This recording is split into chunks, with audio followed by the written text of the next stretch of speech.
사도행전 2장 44절부터 47절까지의 말씀입니다. 44절입니다. 믿는 사람이 다 함께 있어 모든 물건을 서로 통용하고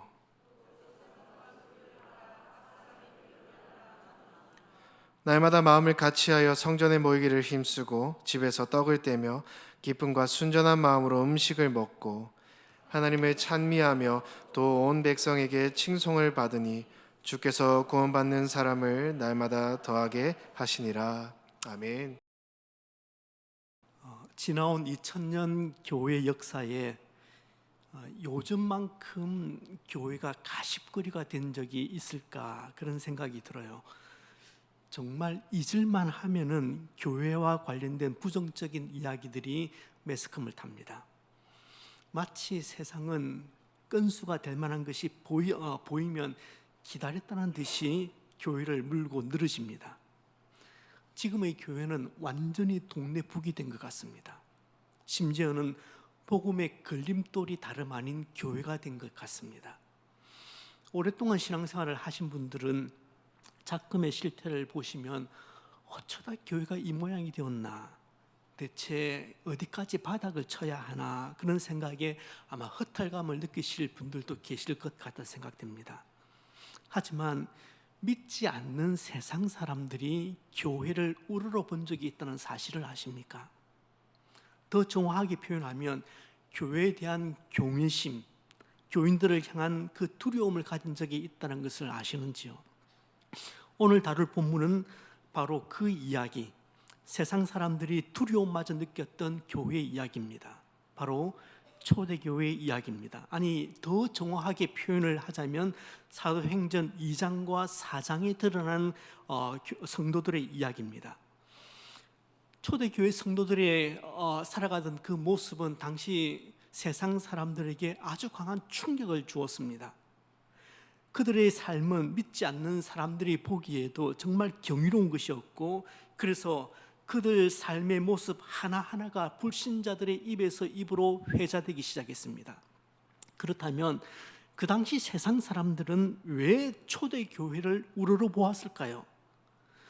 초대교회가 믿지 않는 사람들에게 경외심의 대상, 두려움의 대상이 된 이유가 무엇일까요?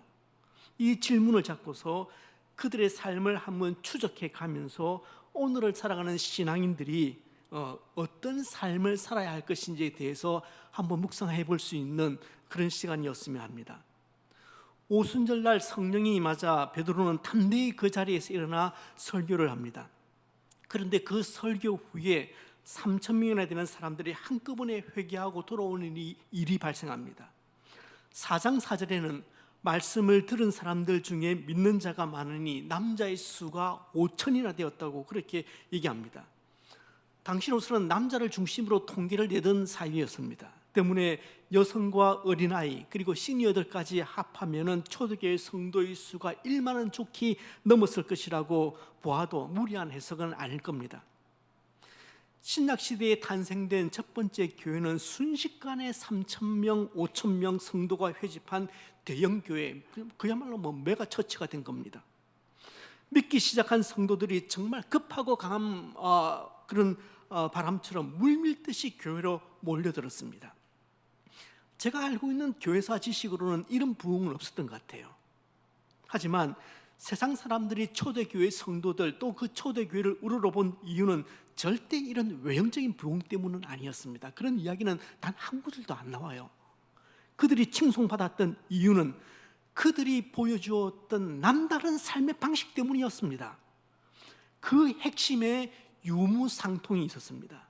이것이 세상 사람들이 초대교회 성도들을 우러러 본 첫 번째 이유입니다.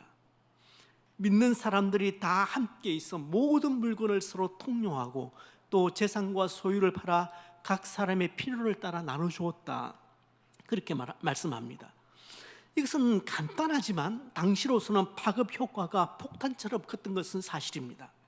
하지만 이 내용을 제대로 이해하기 위해서는 당시 초대교회의 상황과 배경을 반드시 이해하실 필요가 있을 것 같습니다. 만약에 그 당시 상황과 배경을 이해를 하지 못하면 우리가 초대교회를 절대시하는 그런 잘못을 범하거나 아니면 초대 교회를 우상시할 위험도 있기 때문입니다.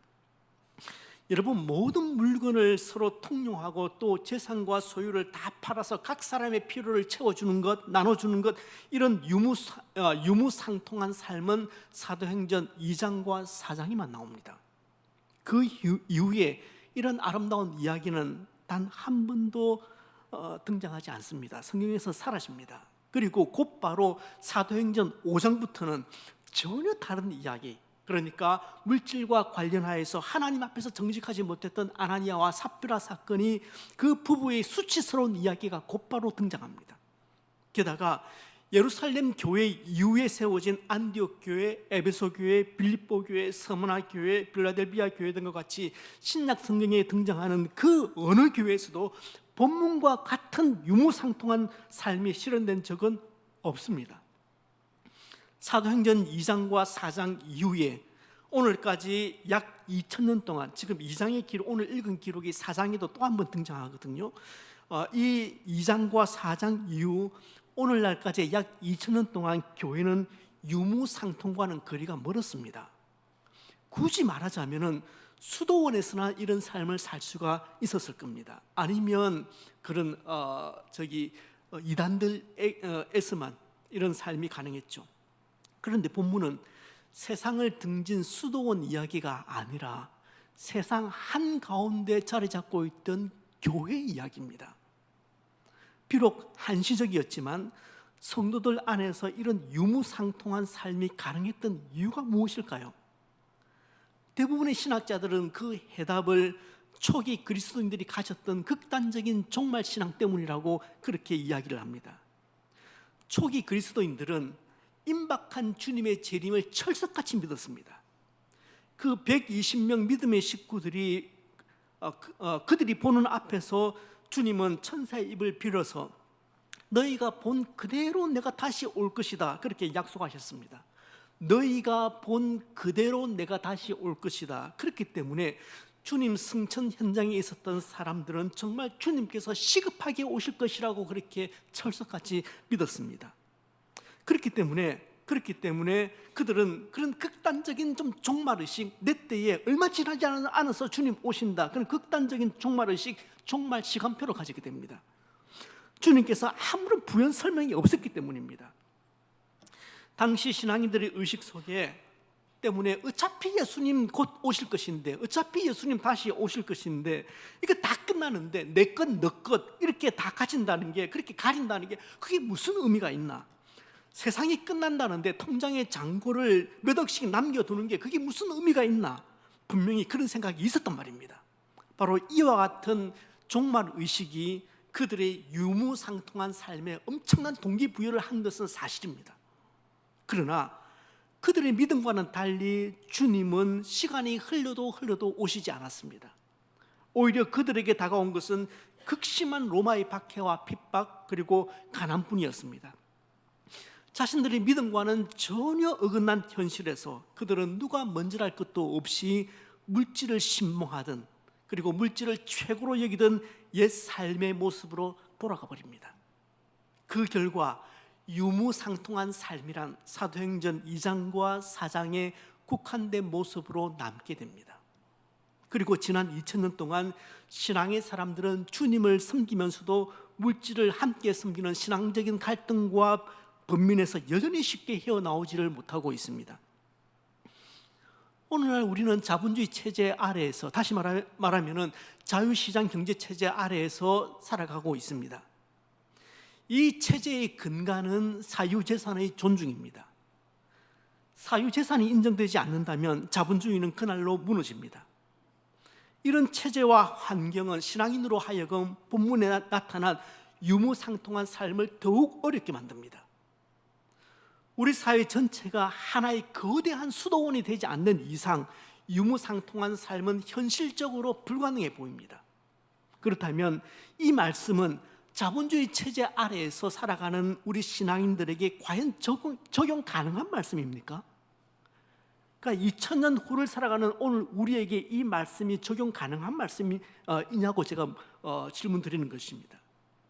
저는 이 부분에서 좀 고민이 많이 되었습니다. 옛날 신앙의 선배들은 이렇게 살았단다, 그런 모습을 마치 박물관처럼 그렇게 보여주기 위해서 누가가 2장과 4장에서 두 번이나 길게 기록했을 이런 만무한 것이거든요. 주도 면밀한 성격의 누가가 거의 같은 내용을 비슷하게 반복적으로 기록하고 있을 때는 분명히 저자의 의도가 숨어 있는 것입니다. 저는 오늘 현대 교회도 이 모습 이대로 정확하게 따라해야 한다, 그렇게 전하고 싶지는 않습니다. 그 시대에 독특한 상황이 있었기 때문이라고 한 가지 이유를 말씀드렸습니다. 뿐만 아니라 초대교회 성도들이 자신의 사유재산을 기꺼이 포기하고 또 필요한 물질로 다른 사람을 돕는 일을 지원한 것은 사실이지만 모두가 그런 것도 아니에요. 여러분, 바나바는 밭을 팔아서 가난한 이들을 위해서 그 값을 사도들 발 앞에 내어 놓았지만 마리아는 여전히 예루살렘에 자기 집을 소유하고 있었거든요. 제 생각엔 모든 것을 포기하고 수도원에 들어가지 않는 이상 이런 삶을 문자 그대로 따라하는 것은 글쎄요, 저는 불가능하다 생각합니다. 그러나 이 본문은 우리 그리스도인들에게 굉장히 중요한 삶의 자세와 원리를 보여주고 있다고 생각합니다. 신앙인들이 과연 어떤 가치관, 어떤 인생관을 가지고 살아야 할지 이보다 더 적나라하게 보여주는 구절은 그렇게 많지 않다 생각합니다. 저는 초대교회 성도들이 이렇게 유무상통한 삶을 살 수 있었던 강력한 동기가 그들이 가지고 있었던 종말 신앙 때문이었다고 말씀드렸습니다. 그런데 여기서 한 가지 오해를 하시면 안 됩니다.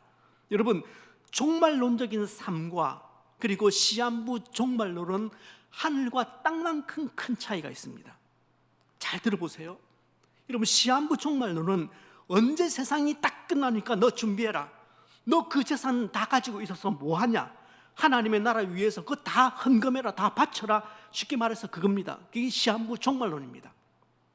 하지만 종말론적인 삶이란 단순히 이 세상이 곧 끝난다는 그런 개념을 말하는 것이 아닙니다. 이 세상의 가치와 체계는 영원한 것이 아니다. 이것들은 한시적일 수밖에 없는 것이어서 언젠가는 끝이 온다. 이것이 종말론적인 삶의 가치입니다. 다시 말씀드리면 종말론적인 삶이란 지금 내가 경험하고 있는 이 모든 것들이 절대적일 수는 없다, 그것을 인식하고 살아가는 삶이 종말론적인 삶입니다. 중요하니까 다시 한번 말씀드리겠습니다. 종말론적인 삶이란 지금 내가 경험하고 있는 이 모든 것들이 절대적일 수는 없다, 이것을 인식하고 살아가는 삶이 종말론적인 삶입니다. 언젠가는 반드시 끝나는 시간이 온다. 이와 같이 건전한 종말론적인 관점은 우리가 가진 삶의 가치관에 영향을 끼칠 수밖에 없습니다. 성도든 교회든 우리 삶은 종말론적일 수밖에 없습니다. 만약에 우리 삶에서 종말론적인 가치가 빠지면 신앙생활이 얼마나 몸이 건조해지는지 모릅니다. 그런데 이 초대교회 성도들이 종말론적인 삶을 지향했을 때 그때 나타난 첫 번째 변화가 뭐냐 하면 바로 물질에 대한 인식이 변화되기 시작했다는 겁니다. 물질에 대한 그 가치관의 전환이 일어나니까 세 가지 측면에서 새로운 관점을 가지게 됩니다. 첫 번째, 물질이 하나님께 속한 것임을 바르게 알게 된 겁니다. 물질과 관련해서 자신들은 나는 청직이구나, 이 물질을, 하나님 주신 물질을 관리하는 청직이구나, 그 의식을 가지게 되는 것입니다. 두 번째, 자신들에게 주어진 이 물질은 나 자신만을 위한 것이 아니라 반드시 타인을 위한 몫이 포함되어 있다는 것을 깨닫기 시작합니다. 내 호주머니가 물질의 종착점이 아님을 인식을 한 것입니다. 내가 번 이 돈 하나님께서 주신 것인데 이 돈 안에는 나를 위한, 나의 복지를 위한, 나의 자녀를 위한 복지를 위한 부분도 있지만 또 한 부분은 타인을 돕기 위한 부분이 있다는 것을 인식하기 시작한 것입니다. 내가 땀 흘려 번 돈이니까 이거 다 내 것이다, 그 생각은 얼마나 옹졸하고 좁은 생각인지 모릅니다. 그건 그 돈을 버는 과정에서 하나님을 생략시키는 굉장히 비신앙적인 생각입니다. 세 번째, 그들은 자신들이 필요한 것 역시 자신들의 소비 생활도 하나님 앞에서 사용해야 된다는 그 인식을 가지게 됩니다. 바울의 표현을 빌리면은 먹든지 마시든지 무엇을 하든지 하나님의 영광을 위하여 사용하는 것입니다. 이것이 시한부 종말론, 그 종말 신앙을 가졌던 초대교회 교인들이 실천했던 유무상통한 삶의 모습이었습니다. 오늘날 돈은 수많은 기독교인들에게 거의 하나님 자리를 차지하고 있는 것처럼 보입니다. 아무도 돈의 힘에 초연할 수는 없습니다.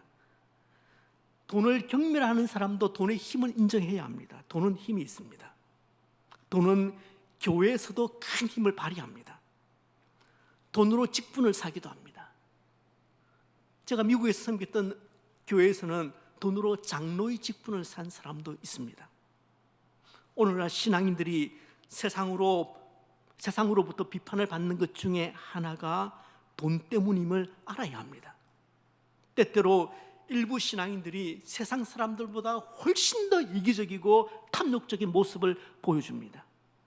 그런데 초대교회 그리스도인들은 세상 사람들이 가장 귀하게 여기는 돈, 재산, 동산, 부동산, 이것을 공동체의 필요를 위해서 기꺼이 내놓았습니다. 그 당시 세상은 죽었다 깨어나도 할 수 없는 일이었습니다.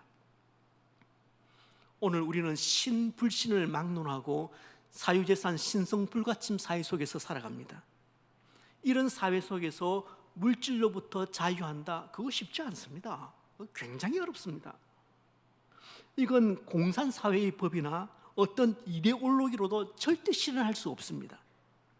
히피적인 그 군중 심리나 집단 정신으로도 실현될 수 없는 것입니다. 그렇다면 어떻게 물질에서 좀 더 자유로울 수 있을까요? 이 물질이 하나님과 같은 선에 있는데 어떻게 이 물질에서 우리가 좀 더 자유할 수 있을까요? 그것은 오직 성령의 능력으로만 가능하다고 저는 생각합니다. 성령께서 강하게 역사하시고 그 성도가 하나님의 영에 충만할 때, 그래서 종말론적인 관점으로 세상을 살아가고 신앙생활을 할 때, 그때 성령께서 무엇을 보시게 하느냐 하면은 다른 사람들의 필요를 보게 하신단 말입니다. 그 전까지는 보이지 않았어요. 내 먹고 살기도 바쁜데.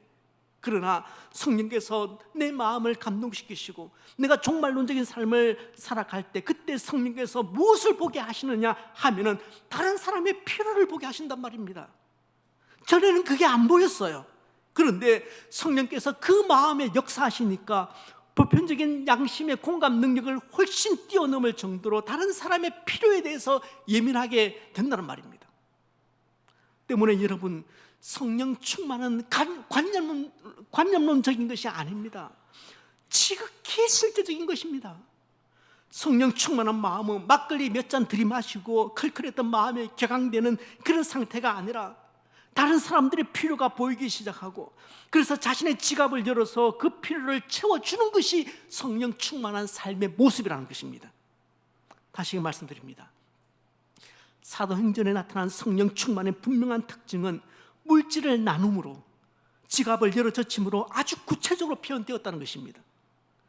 그렇게 유무상통했을 때 세상은 교회를 달리 보게 되었고 불신자들은 신자들을 우러러보게 된 것입니다.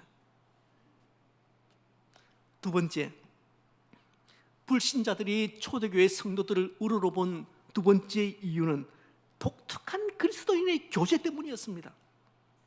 오순절 성령은 먼저 집에서 기도하던 제자들을 덮쳤습니다. 초대교회는 그렇게 집에서 탄생되었습니다. 가정신앙 공동체가 급속도로 커지기 시작하자 그들의 활동 무대는 집을 벗어나서 성전으로 확장됩니다. 그런데 성전 모임, 그러니까 대그룹 모임만 있었던 것은 아닙니다.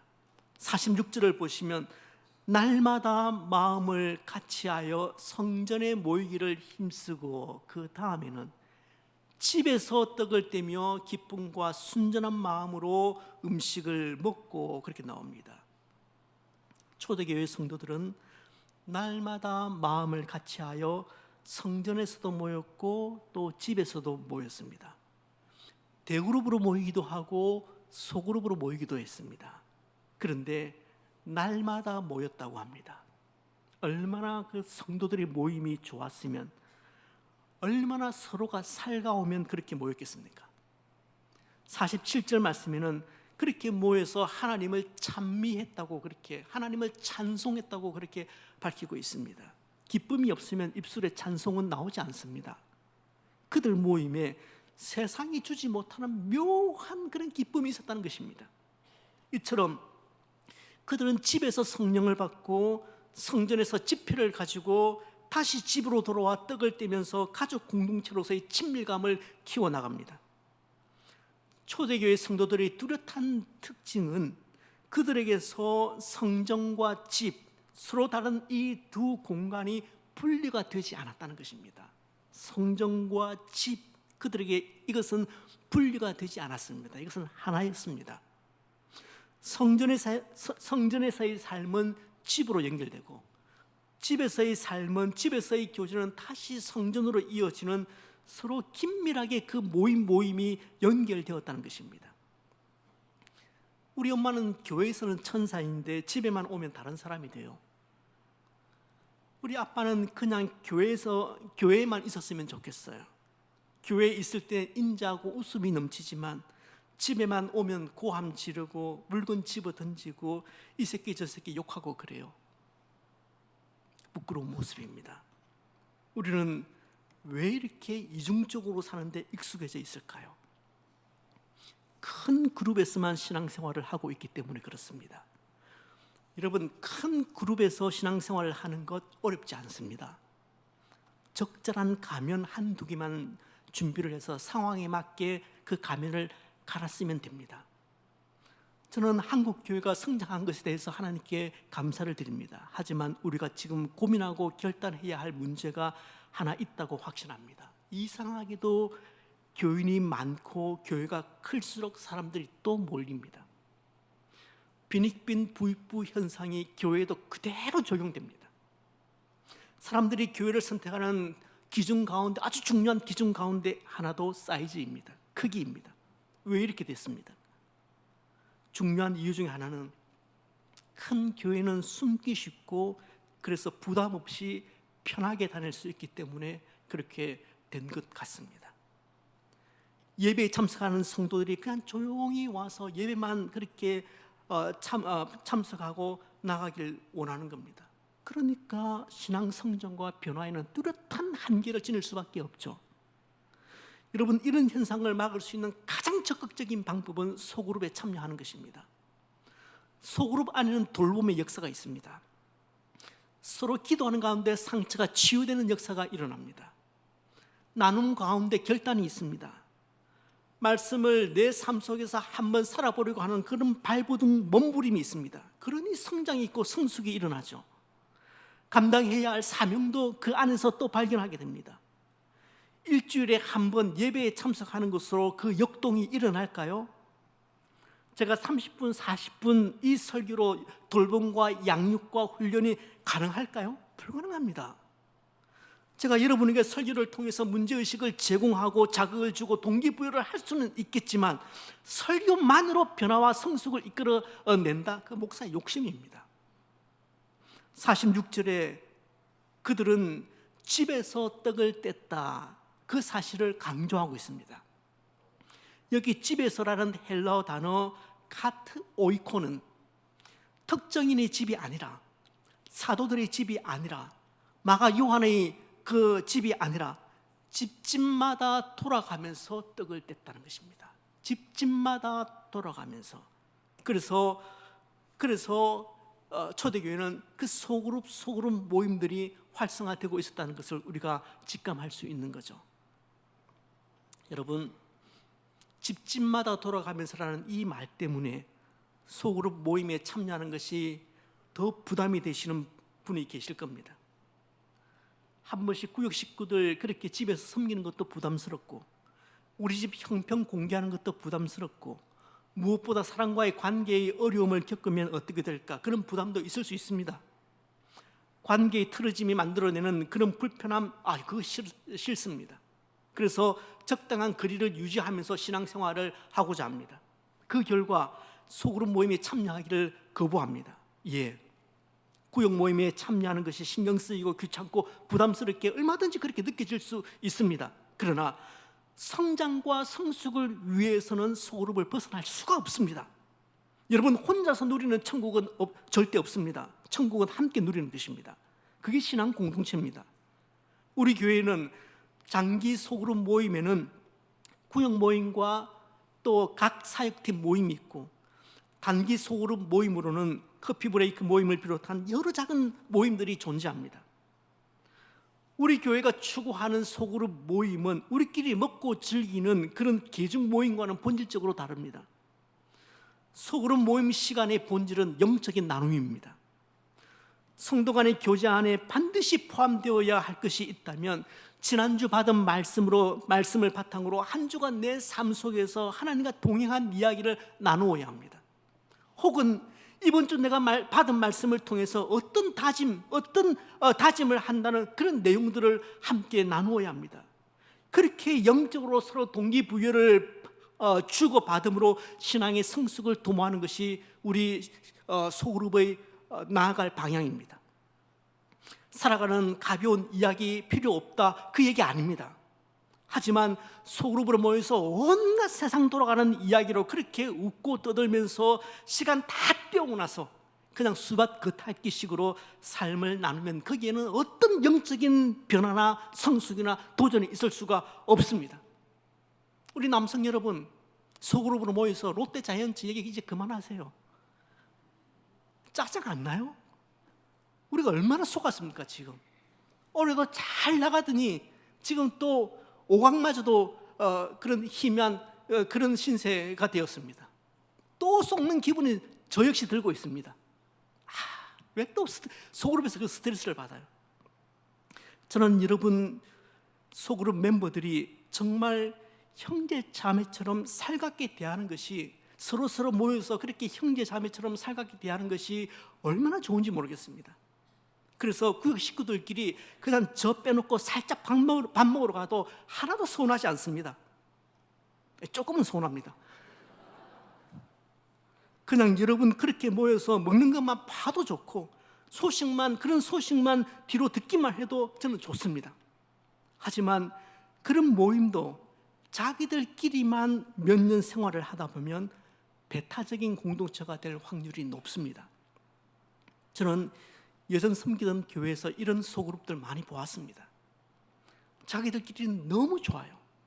얼마나 자주 놀러 다니는지 몰라요. 심지어는 해외로까지 놀러 나갑니다. 그런데 자기들만의 성이 너무 크고 견고해서 그 안에 새 가족을 한번 딱 넣으면 그 새 가족이 적응을 하지 못합니다. 소그룹 식구들이 모여서 나누는 대화의 대부분이 자기들 중심의 이야기이기 때문에 그렇습니다. 새 가족에 대한 배려가 전혀 없습니다. 이래서는 안 되겠다, 이 구역은 이제 좀 조정이 되어야 되겠다, 변화가 필요하다, 그러면은 쌍수를 들고 눈을 부라리며 반대합니다. 우리 건드리기만 해봐라. 말은 안 하지만 딱 그 기세예요. 물론 인정합니다. 한 번이라도 더 만나는 사람들이 정이 드는 법이니까 그렇게 마음이 통하는 사람들이 3, 3, 5 모여서 즐거운 시간을 가지는 것, 저는 그건 나쁘다 말할 사람은 아무도 없을 겁니다. 초대교회 안에도 서로 좀 더 가깝게 지내고 또 그렇게 모이는 사람들이 저는 분명히 있었을 것이라고 봅니다. 그건 자연스러운 현상입니다. 하지만 초대교회 성도들은 그렇게 모일지라도 그들은 배타적이지 않았고 담을 쌓지는 않았습니다. 저는 이 설교를 위해서 로버트 뱅크스가 쓴 1세기 교회 예배 이야기, 그리고 1세기 그리스도인의 하루 이야기를 다시 한번 읽어보았습니다. 굉장히 짧은 책이거든요.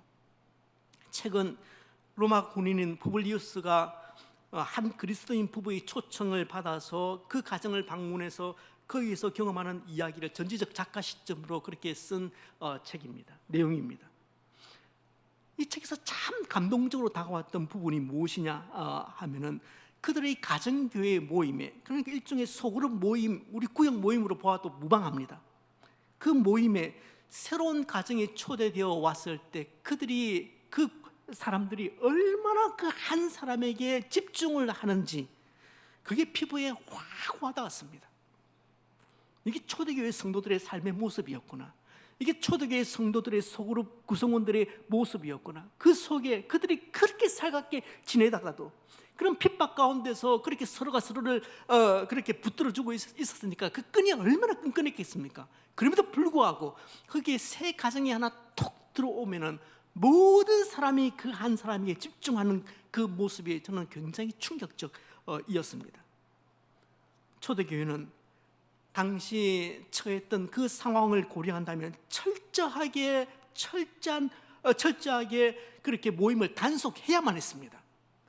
위기의 시기였기 때문에, 박해의 시기였기 때문에 외부인에 대해서 배타적으로 나갈 수밖에 없었던 그런 시대였습니다. 그런데도 얼마나 그들의 모임이 열린 모임이었는지 그 부분이 저는 상당히 도전적으로 다가왔습니다. 물론 압니다. 공동체의 성장을 위해서는 소속감 강조해야 합니다. 우리는 하나다라는 사실을 쉴 새 없이 반복하고 그렇게 또 세뇌해야 합니다. 현대교회의 치명적인 약점 가운데 하나가 소속감이 사라진다는 것이고, 그리고 그 때문에 교회에 피상적인 성도들이 늘어난다는 것을 제가 지적해드렸습니다. 소그룹도 마찬가지입니다. 소그룹이 잘 되려면 끊임없이 우리는 하나다, 우리가 남이가 그 결속력을 강조해야 합니다. 그럼에도 불구하고 진정한 교제와 연합을 위해서는 울타리가 세워져서는 안 됩니다. 울타리는 허물어져야 합니다. 울타리가 있는 교회는, 울타리가 있는 소그룹은 주님이 기뻐하시는 곳이 아닙니다. 여러분, 울타리가 있는 교회, 울타리가 있는 소그룹은 주님이 기뻐하시는 모임이 아닙니다. 때문에 여러분이 울타리를 만들고 그 모임을 지극히 배타적 모임으로 만들어갈 때 저는 목회자로서 외부적인 압력을 가할 수밖에 없습니다. 우리는 세상 속에서 성도가 서로 교통하는 교회를 믿는다고 매주일마다 고백을 하고 또 오늘도 고백을 했습니다. 대그룹 안에서 이런 교통, 이런 교제는 어렵습니다. 이 모임 끝나면, 이 예배 끝나면 다 여러분들 흩어져서 나가실 겁니다. 다시금 여러분들에게 소그룹 모임에, 구역 모임에 참여하시기를 촉구합니다. 소그룹 리더들에게도 한 말씀 드립니다. 언젠가 소그룹 리더 훈련하면서 이런 활동을 해보았습니다. 한 그룹에게는 소그룹 멤버들 입장에서 가장 힘든 구역장은 어떤 구역장입니까? 그것을 서로 토의하도록 했고, 또 한 그룹에는 소그룹을 인도하는 구역장 입장에서 어떤 소그룹 멤버, 어떤 구역원이 가장 까다롭습니까? 어렵습니까? 질문을 드렸습니다. 그런데 두 그룹에서 나온 대답들을 종합해서 들어보니까 교집합이 생기더라고요. 어떤 구역장이 힘드냐, 어떤 구역 식구가 힘드냐. 공통적인 답은 너무 길게 자기 얘기만 하는 구역장 혹은 구역 멤버들 너무 힘들다는 것입니다. 그리고 또 하나, 자꾸만 가르치려고 하는 구역장, 자꾸만 가르치려고 드는 구역 식구 참 힘들다고 그렇게 얘기를 합니다. 그게 교집합이었습니다. 여러분, 소그룹은 가르치고 가르침을 받는 모임은 아닙니다. 리더들은 모임을 할 때 가능하다면 말을 줄이시고 이해를 해 주시기를 바랍니다. 말하는 것보다 더 많이 들으시고 더 많이 공감을 해 주시기를 바랍니다. 그리고 기도해 주시길 바랍니다. 무엇을 얘기할까, 어떤 얘기를 들려줄까, 그 고민보다는 어떻게 구성원들의 이야기를 좀 끄집어내 볼까, 어떻게 멍석을 좀 깔아줄까, 이것을 더 많이 고민하시면 좋겠습니다. 말씀을 맺습니다. 세상 사람들이 그리스도인들을 우러러 보았습니다. 믿지 않는 그들과는 분명히 다른 가치관으로 살았기 때문입니다. 단지 달랐다는 그것으로 인해서 세상이 교회를 우러러 본 것은 아닙니다. 초대교회 성도들이 그렇게 보여주었던 다른 가치의 삶이 가히 혁명적이었고 혁신적이었고, 믿지 않는 사람들의 양심도 저렇게 살아야 하는데, 저렇게 사는 것이 정말 인간다운 삶이지, 그렇게 수긍이 있었기 때문에 그렇습니다. 저는 우리 소명교회가 이 그리스의 산토리니 같은 그런 이 예쁜 이 예배당 건물보다는 성도들이 더 자랑거리가 되는 그런 교회가 되기를 주님의 이름으로 축복합니다. 매주 쓸고 닦아서 깨끗해진 이 예배당 건물을 자랑하기보다는 더 적극적인 종말론적인 가치관으로 살려는 성도들이 많아서 그게 자랑거리가 되는 그런 소명교회가 되기를 진심으로 축복합니다. 여러분, 누누이 말씀드리지만 건물은 자랑거리가 될 수가 없습니다. 교인이 자랑거리가 되어야 합니다. 그래야 그 교회가 진짜이고 세상 사람들이 그 교회를 우러러보게 될 것입니다. 여러분, 우리 소명교회 예쁘지만 저는 이것보다 훨씬 더 예쁜 교회들을 많이 알고 있습니다. 훨씬 더 웅장하고 훨씬 더 멋있는 교회 저 많이 알고 있습니다. 건물은 자랑거리가 될 수가 없습니다. 교인이 자랑거리가 되어야 합니다. 그래야 우리 이웃들이 소명교회를 칭찬하고 우리를 통해서 하나님을 볼 수 있을 것입니다. 이 건물 아무리 아름답게 지어도 불신자들이 이 교회를 보면서 우리를 자랑하지 않습니다. 우리 성도들의 모습을 보면서 성도들이 자랑거리가 되어야지 그때 하나님을 칭송하게 될 것입니다. 마지막으로 47절 말씀을 우리 같이 한번 읽어보도록 하겠습니다. 하나님을 찬미하며 온 백성에게 칭송을 받으니 주께서 구원받는 사람을 날마다 더하게 하시니라. 우리의 삶이, 우리 교회의 모습이, 우리 소그룹의 모습이 이와 같이 되었으면 참 좋겠습니다. 온 백성에게, 우리 이웃들에게 칭송을 받으니 주께서 구원받는 사람을 날마다 더하시니라.